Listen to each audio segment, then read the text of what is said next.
Hello everyone, गुरुजी Uttarakhand channel पर आप सभी लोगों का स्वागत है। तो दोस्तों, आज को जो हमारी लाइव क्लास है ये रहेगी हमारा उत्तराखंड पर पुरा प्रजाति पर। दोस्तों, मैं उम्मीद करता हूँ कि आप सभी लोगों की तैयारी अच्छी चल रही होगी। जो हमारा नज़दीकी एग्ज़ाम है वीडियो का, उसके लिए आप सभी लोगों की तैयारी अच्छे से चल रही होगी। अब हमारे पास ओनली 41 डेज बचे हैं दोस्तों वीडियो के एग्ज़ाम के लिए। जो हम इसमें देखेंगे, रोज़ की लाइव क्लास में देखेंगे उत्तराखंड पर इम्पोर्टेंट जो क्या कहते हैं एग्ज़ाम से रिलेटिव इम्पोर्टेंट जो हमारा टॉपिक रहेगा, जिससे कि हमें एग्ज़ाम पे कुछ फ़ायदा मिल सके।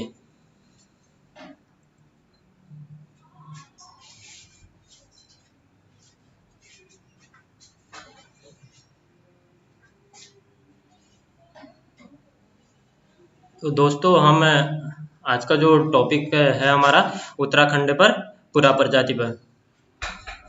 हमारा टॉपिक कौन सा रहेगा? उत्तराखंड पर पुरा प्रजाति पर।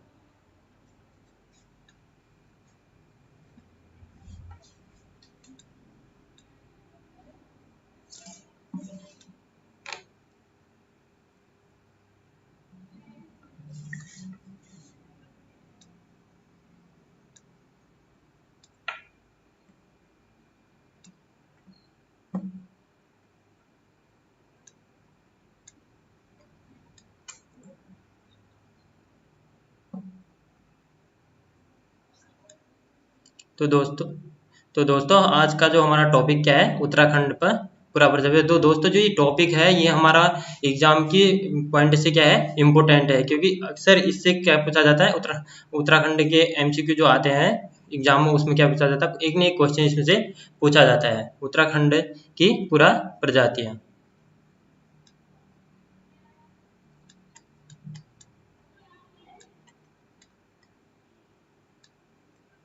तो दोस्तों, आज की ये लाइव क्लास मेरी फर्स्ट लाइव क्लास है। इसमें कहीं पर भी कोई भी अगर किसी को डाउट हो तो आप उसे क्लियर कर से कमेंट कर सकते हैं। तो दोस्तों, हमारा जैसे उत्तराखंड की पुरा प्रजातियां हैं, मेनली ये है कि उत्तराखंड जो हमारा प्राचीन साहित्य, मतलब जो प्राचीन की जो भी प्राचीन तथ्य हैं, उसके लिए हमारा उत्तराखंड विशेष तौर पर क्या कहते हैं, इसे विशेषता इसको दी जाती है। जैसे कोई भी प्राचीन ग्रंथ हो या कोई प्राचीन धार्मिक स्थल हो, किसी भी चीज़ के लिए क्या किया जाता है, हमारा उत्तराखंड को जाना जाता है। जैसे देखते हैं कि हम उत्तराखंड पर पुरा प्रजातियों का क्रम फर्स्ट से, ठीक है।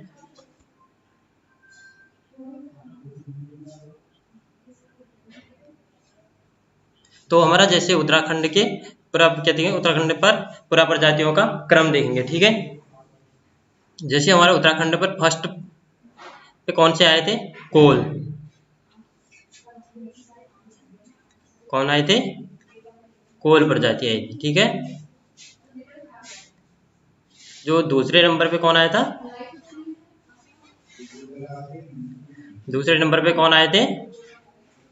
दूसरे नंबर पे आए थे हमारे किरात, ठीक है। दूसरे नंबर पे कौन आए थे? किरात।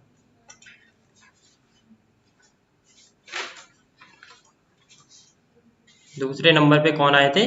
किरात आए थे। तीसरे नंबर पे कौन आए थे? हमारे यहाँ उत्तराखंड पर निवास करने वाली तीसरी पुरा प्रजाति कौन सी आई थी? हमारी खस प्रजाति आई थी, ठीक है। कौन सी थी? खस प्रजाति।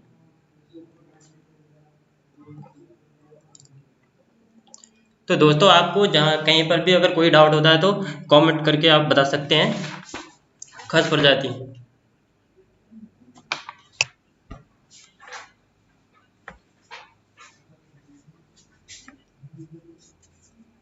Good morning sir, good morning. Abhinav Panwar, good morning sir, good morning. आपका स्वागत है आज की लाइव क्लास में। आपको कहीं पर भी कोई भी डाउट हो तो आप क्लियर कर सकते हैं। यदि मैं कहीं पर गलत बताता हूँ तो आप उसे क्लियर कर सकते हैं। जैसे उत्तराखंड पर पुरा प्रजातियों का क्रम हो गया कोल, किरात और खस। और चौथी प्रजाति जो थी हमारी भोटांतिक। कौन सी थी? भोटांतिक प्रजाति थी। तो दोस्तों, उत्तराखंड पर निवास करने वाली प्रथम प्राचीन प्रजाति कौन थी? हमारी कोल प्रजाति थी। इसको हम टॉपिक वाइज एक एक करके पढ़ेंगे, ठीक है। फर्स्ट हमारी कोल प्रजाति है, उत्तराखंड पर निवास करने वाली सबसे प्राचीन प्रजाति कौन सी है? हमारी कोल प्रजाति। तो दोस्तों जो कोल प्रजाति है इसको हम पहले समझेंगे।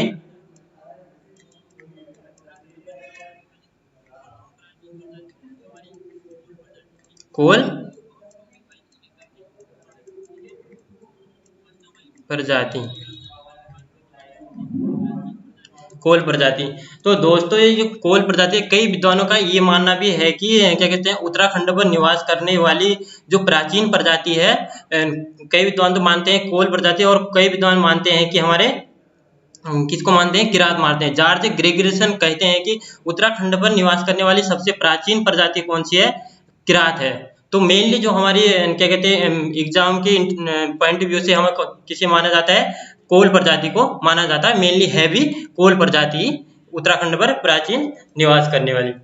हम फर्स्ट में देखेंगे कि कोल प्रजाति, जो कोल प्रजाति है इसमें शिवप्रसाद डबराल कहते हैं कि जो हमारे स्थानीय भाषा में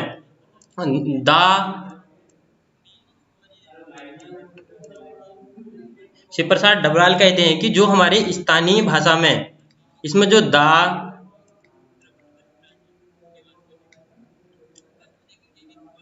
गढ़, ता,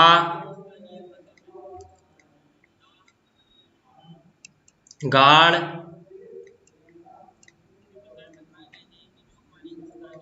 गाड़, जो हमारी इन प्रत्ययों का जो हमारा प्रयोग किया गया है, जो स्थानीय भाषा में इन दा, गढ़, ता, गाड़, इनका जो हमारा प्रयोग किया गया है, ये किस प्रजाति की देन है?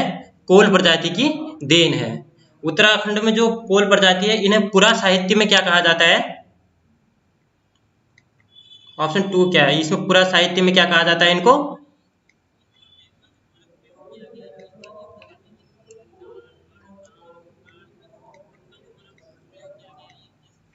दोस्तों इन्हें पुरा साहित्य में कहा जाता है मुंड और सबर कहा जाता है। क्या कहा जाता है? मुंड और सबर कहा जाता है। Good morning Harish sir, good morning, आपका स्वागत है आज की लाइव क्लास में। पुरा साहित्य में इन्हें क्या कहा जाता है? मुंड और सबर कहा जाता है। तो दोस्तों ये एग्जाम के पॉइंट से इंपोर्टेंट बनता है, ये क्वेश्चन अक्सर पूछा भी जाता है कि पुरा साहित्य में कोल प्रजाति को किस नाम से जाना जाता है? मुंड और सबर नाम से जाना जाता है। किस नाम से जाना जाता है? मुंड और सबर नाम से जाना जाता है। तो अगला पॉइंट है इसका, जो इनकी शारीरिक विशेषता है, जो शारीरिक विशेषता की बनावट है, इनका वर्णन हमें किस में मिलता है?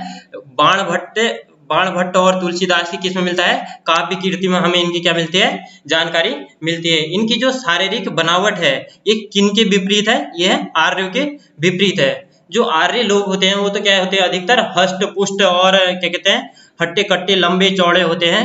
जो ये कोल प्रजाति के लोग होते हैं वो कैसे होते हैं? छोटे बौने और टिटके होते हैं, ठीक है। इनकी जो शारीरिक विशेषता है ये किसके विपरीत है? आर्यों के विपरीत है, ठीक है। इनकी जो तुलना किससे की जाती है? इनकी तुलना की जाती है ऋग्वैदिक कालीन के जो अनार्य होते हैं उनसे इनकी क्या की जाती है? तुलना की जाती है, ठीक है। इनकी तुलना की जाती है। इनकी जो मुख्य व्यवसाय था, कोल प्रजाति का क्या था? मुख्य व्यवसाय,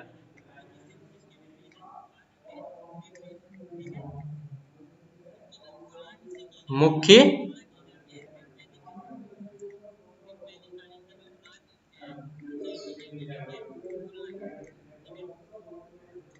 इनका मुख्य व्यवसाय क्या था? इनका मुख्य व्यवसाय कृषि और पशुपालन। इनका मुख्य व्यवसाय क्या था?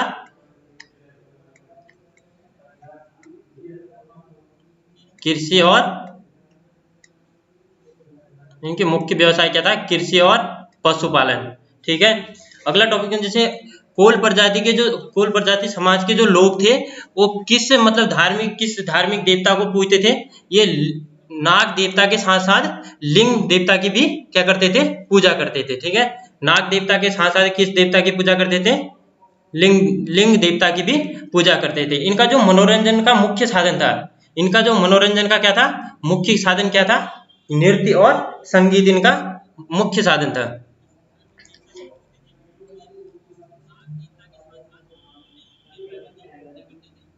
तो कोल प्रजाति पे कुछ प्रथाएं थी, जैसे इनकी एक प्रथा थी पशु बलि प्रथा। कौन सी प्रथा थी? कौन सी प्रथा प्रचलित थी इनमें? पशु बलि पशु बलि प्रथा भी प्रचलित थी।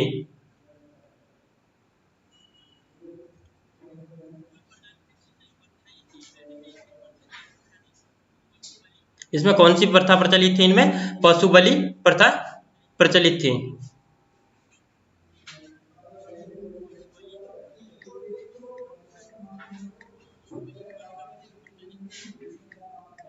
कौन सी प्रथा प्रचलित थी? पशु बलि प्रथा प्रचलित थी। और इन पे जो क्या कहते हैं, एक कुमार कुमारी प्रथा भी प्रचलित थी। ये कुमार कुमारी प्रथा तब प्रचलित हुई थी जब उत्तराखंड पर किसका आगमन हुआ था? उत्तराखंड पर किरात प्रजाति का आगमन हुआ था। तो इन्हें कहाँ भेज दिया गया था? भूटांतिक क्षेत्र में भेज दिया गया था। तब इन पे कुमार कुमारी प्रथा भी प्रचलित हुई थी। जो ये कोल प्रजाति के लोग थे, ये किस प्रकार के बोलते हैं? अंधविश्वासी लोग थे। ये किस प्रकार के लोग थे? अंधविश्वासी प्रवृत्ति के लोग थे। ये जो झाड़ फूक इन चीजों में क्या करते थे? विश्वास करते थे। और ये क्या कहते हैं, सैंधव वासियों की तरह मृतक का शव जो होता था, ये खुले में छोड़ देते थे। तो दोस्तों, अगर आप हमारे ऑनलाइन कोर्सेज से जुड़ना चाहते हैं तो आप प्ले तो जुड़ना चाहते हैं तो आप प्ले स्टोर में जाकर वेदेश श्री क्लासेज ऐप को डाउनलोड करके उसके स्टोर में जाके हमारे पूरे कोर्सेज के बारे में आपको जानकारी मिल जाएगी। यदि कोई भी डाउट होता है तो आप नीचे लिंक पर नंबर दिया गया है, उस पर भी जानकारी ले सकते हैं। यदि आप हमारे ऑफलाइन क्लासेस पे भी जुड़ना चाहते हैं तो हमारा जो इंस्टीट्यूट है कुसुम खेड़ा हनुमान मंदिर ऊंचापुर लिंक रोड पर है। तो आप यहाँ आकर भी हमारे कोर्सेज के बारे में जानकारी ले सकते हैं। तो दोस्तों, अब हमारा अगला जो उत्तराखंड में निवास करने जो प्रजाति आई थी, वो कौन सी आई थी? किरात प्रजाति आई थी। कौन सी प्रजाति आई थी? हमारी अगली किरात प्रजाति आई थी। किरात लोगों का जैसे ही उत्तराखंड पर आगमन हुआ तो इन्होंने खसों पर आक्रमण इन्होंने कोलों पर आक्रमण करके इन्हें कहाँ भेज दिया गया था? भूटांतिक क्षेत्र में भेज दिया गया था। कहाँ भेज दिया गया था? भूटांतिक क्षेत्र में भेज दिया गया था। जो किरात थे, तो दोस्तों जो ये टॉपिक है हमारा वीडियो और वीपीडियो के लिए काफी इम्पोर्टेंट है। अधिकतर क्वेश्चन हमें इससे देखने को मिलते हैं।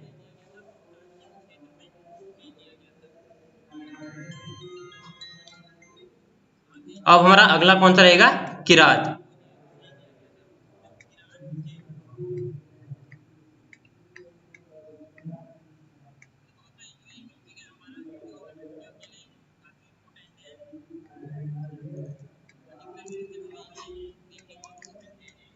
तो दोस्तों, हफ्ते के 6 दिन जो हमारी ये लाइव क्लास होगी वीडियो वीपीडियो के लिए होगी। इसमें जो भी होगा इम्पोर्टेंट हम टॉपिक लाएंगे जो कि हमारे वीडियो वीपीडियो एग्जाम के लिए काफी क्या कहते हैं, फायदेमंद रहेगा।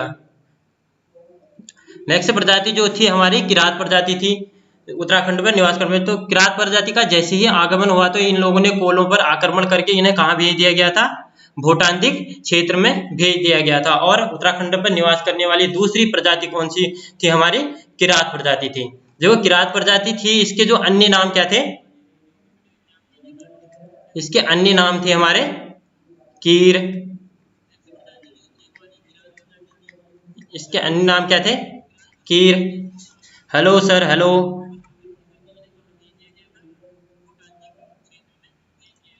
तो दोस्तों, जैसे यदि आपको हमारे इंस्टीट्यूट से वीडियो वीडियो के लिए ऑफलाइन क्लासेज के बारे में जानकारी लेनी हो, यदि क्लासेज ज्वाइन करनी हो, तो आप हमारे इंस्टीट्यूट में आकर जानकारी ले सकते हैं।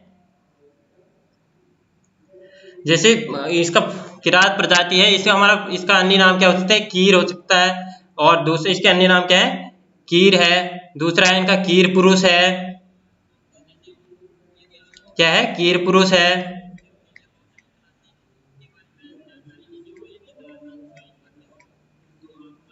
क्या है, कीर पुरुष है, और क्या है, किन्नर है। इन्हें अन्य किस नाम से जाना जाता है, किन्नर नाम से।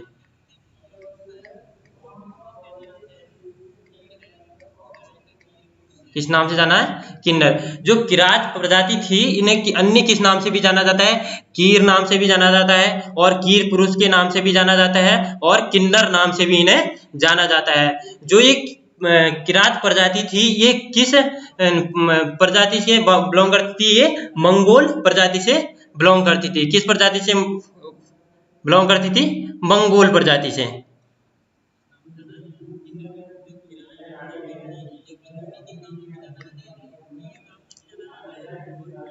किस प्रजाति से बिलोंग करती थी, मंगोल प्रजाति से, ठीक है।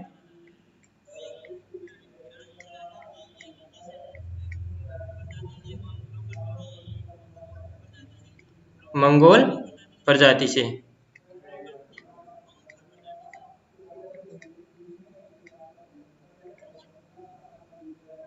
किस प्रजाति से करते, मंगोल प्रजाति से, ठीक है।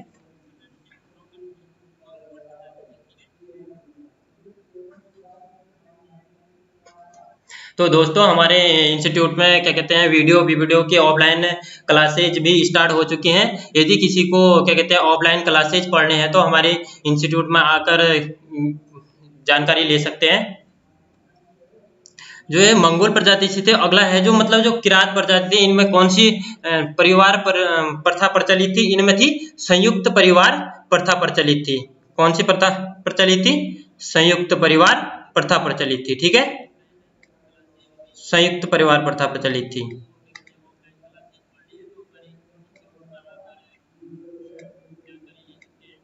संयुक्त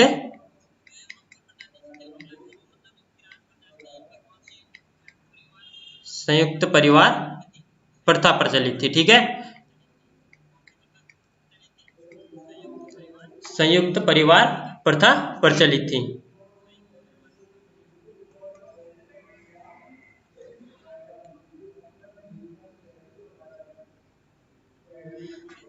तो विकास रावत सर सबसे पुरानी प्रजाति किससे माने, कोल या किरात। तो दोस्तों जो हमारी मेनली मानी जाती है, कोल प्रजाति को ही सबसे प्राचीन प्रजाति मानी जाती है उत्तराखंड पर निवास करने वाली। वो तो जॉर्ज ग्रिगर्सन का एक तथ्य है कि मतलब उत्तराखंड पर निवास करने वाली सबसे प्राचीन प्रजाति जो है किरात है। अगर ये आ गया है कि जॉर्ज ग्रिगर्सन के अनुसार किस प्रजाति को उत्तराखंड में सबसे प्राचीन प्रजाति बताया गया है, तो तब हम क्या कहते हैं उसको कौन सी प्रजाति मानेंगे, किरात प्रजाति मानेंगे। वैसे मेनली कौन सी मानी जाती है, कोल प्रजाति ही सबसे प्राचीन प्रजाति मानी जाती है। तो ये जो किरात प्रजाति है इसको स्कंद पुराण के केदार खंड में क्या कहा जाता है, इसको स्कंद पुराण के केदार खंड में क्या कहा जाता है, भिल्ल के नाम से जाना जाता है। क्या जाना जाता है, उत्तराखंड के केदार खंड में इसे किस नाम से जाना जाता है, स्कंद पुराण के केदार खंड में इसे किस नाम से जाना जाता है, भिल्ल नाम से जाना जाता है। जो वर्तमान में जो शिल्पकार जाति है तो इन्हीं के वंशज माने जाते हैं। वर्तमान में उत्तराखंड में जो शिल्पकार जाति के जो लोग हैं इन्हें किसके वंशज माने जाते हैं, ये किरात के ही वंशज माने जाते हैं। जो ये किरात है, किरातों की मुख्य भाषा, Aman Bisht, good morning sir, good morning, कैसे हैं आप।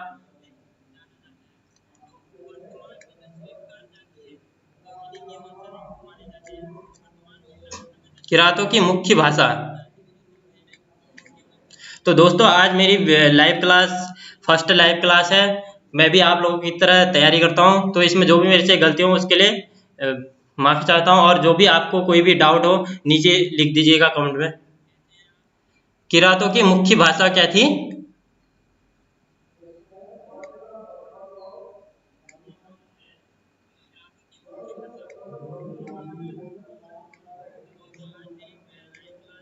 किरातों की मुख्य जो भाषा क्या थी, मुंडा। किरातों की जो मुख्य भाषा थी वो क्या थी, मुंडा। किरातों की जो मुख्य भाषा क्या थी, मुंडा थी, ठीक है। जो बाण भट्ट की पुस्तक कादम्बरी में हमें किरातों के बारे में क्या मिलती है, जानकारी मिलती है। नेक्स्ट क्वेश्चन है हमारा, नेक्स्ट टॉपिक है हमारा फिर किरातों को Bhuvan Chandra, good morning sir, good morning, कैसे हैं आप? जैसे ही उत्तराखंड पर खस जाति का आगमन हुआ तो उन्होंने किरातों पर आक्रमण करके इन्हें भी कहाँ भेज दिया गया था? भूटांतिक क्षेत्र में भेज दिया गया था। और उत्तराखंड पर निवास करने वाली तीसरी पुरा प्रजाति कौन सी थी? खस। उत्तराखंड पर निवास करने वाली तीसरी पुरा प्रजाति कौन सी थी फिर? खस प्रजाति।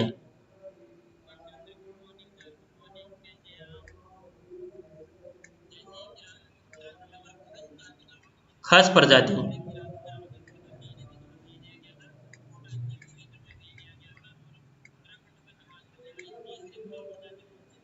उत्तराखंड पर निवास करने वाली तीसरी पुरा प्रजाति कौन सी आई थी? खस प्रजाति आई थी। इन लोगों ने क्या किया था? किरातों पर आक्रमण करके उन्हें कहाँ भेज दिया गया था? भूटांतिक क्षेत्र में भेज दिया गया था। और क्या करते अपना उत्तराखंड पर अपना राज करने लग गए थे। तो दोस्तों, हमारे इंस्टीट्यूट पर वीडियो के ऑफलाइन क्लासेज स्टार्ट हो गए हैं। जिसको अगर ऑफलाइन क्लासेज लेनी हो तो हमारे इंस्टीट्यूट में आकर जानकारी ले सकता है। जैसे कि उत्तराखंड पर खस प्रजाति का आगमन हुआ तो इन्हें खस प्रजाति जो थी इन्हें महाभारत के सभा पर्व, इनका उल्लेख कहाँ मिलता है हमें? खस प्रजाति का हमें उल्लेख कहाँ मिलता है?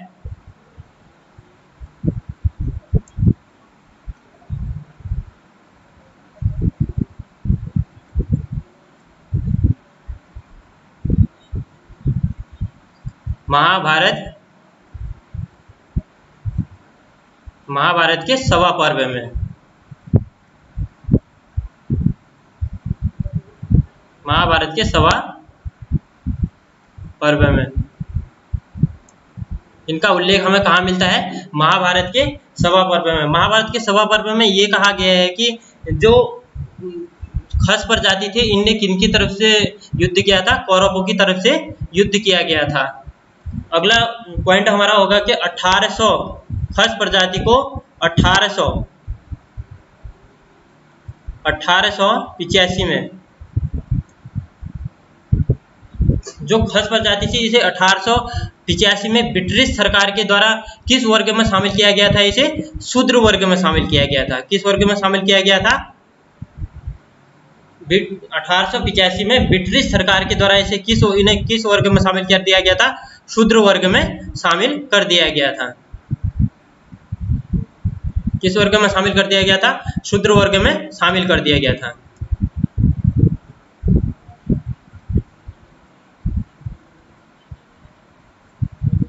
शामिल किया।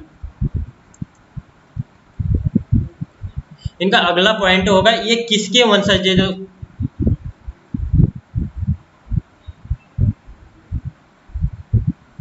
भुवन चंद्र कौरवों की तरफ से युद्ध लड़ा। जी, ये महाभारत के जो सभा पर्व में इनकी जो जानकारी मिलती है उसमें कहा गया है कि जो खस प्रजाति है इन्हें कौरवों की तरफ से क्या किया गया था? युद्ध किया गया था।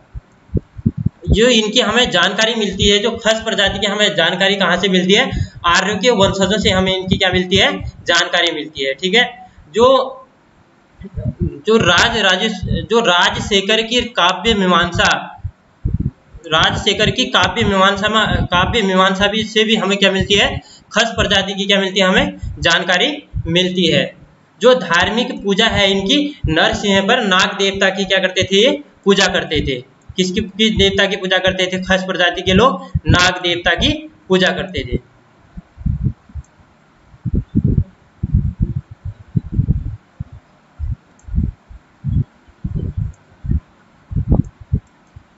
इनकी पूजा करते थे? नाग देवता की पूजा करते थे।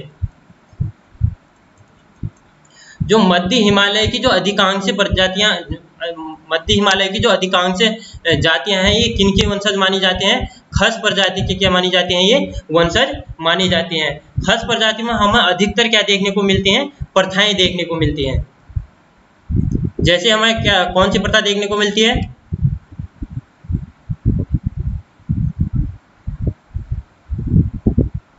सबसे पहले हमें देखने को मिलती है घर जमाई प्रथा।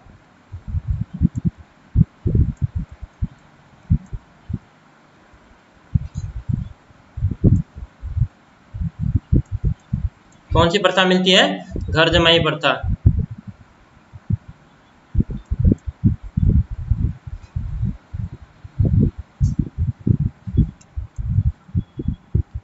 दूसरी प्रथा कौन सी देखने को मिलती है हमें? जेठा प्रथा। और तीसरी प्रथा कौन सा देखने को मिलती है हमें? देवदासी प्रथा। तो दोस्तों आज का जो हमारा टॉपिक है यहीं पर ख़त्म करते हैं। तो मैं उम्मीद करता हूं कि आप सभी लोगों को आज की लाइव क्लास अच्छी लगी हो। अगर कोई भी डाउट हो तो आप नीचे कमेंट बॉक्स में लिख दीजिएगा। Thank you so much. मिलते हैं कल की लाइव क्लास में। आप सभी लोगों से अनुरोध है कि यदि आप हमारे ऑफलाइन क्लासेस से जुड़ना चाहते हैं तो हमारे इंस्टीट्यूट में आकर संपर्क कीजिएगा। धन्यवाद।